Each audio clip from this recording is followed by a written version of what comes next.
نماز کے اندر سستی کرنا، نماز کو جان بوجھ کر نہ پڑھنا،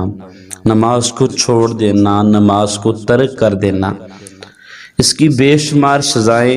احادیث مبارکہ کے اندر بیان ہوئی ہیں۔ آقا علیہ الصلوۃ والسلام کا فرمان ہے، فرمایا جو جان بوجھ کر نماز چھوڑ دیتا ہے، سستی کے سبب نماز چھوڑ دیتا ہے، تو فرمایا کل قیامت والے دن اس کا حساب اللہ کے دشمنوں کے ساتھ ہوگا،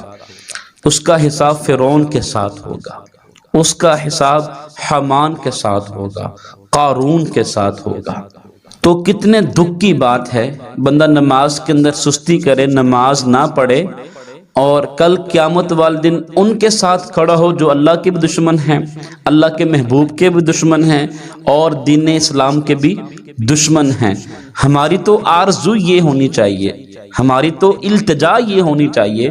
کہ یا اللہ ہمارا حساب کرنا تو اپنے نیک بندوں کے ساتھ کرنا،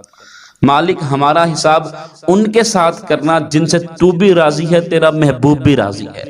تو نماز کے اندر سستی نہ کرا کریں، کبھی بھی کچھ بھی ہو جائے نماز نہ چھوڑیں۔ دنیا لٹتی ہو تو لٹ جائے، کاروبار برباد ہوتا ہے تو ہو جائے، لیکن کبھی نماز نہ چھوڑیں۔ آپ دکاندار ہیں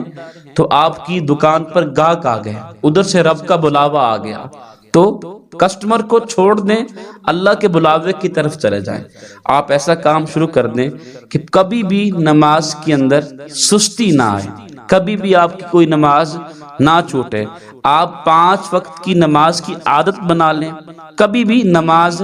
نہ چھوڑیں، تو اللہ پاک آپ کے تھوڑے رزق کے اندر برکتیں نازل فرما دے گا، ایسی برکتیں عطا فرمائے گا، ایسا رزق وسیع کرے گا کہ بندہ حیران ہو جائے گا کہ میرا مالک مجھے کدھر کدھر سے رزق دے رہا ہے۔ تو کبھی بھی نماز کے اندر سستی مت کرنا، کچھ بھی ہو جائے نماز نہ چھوڑنا۔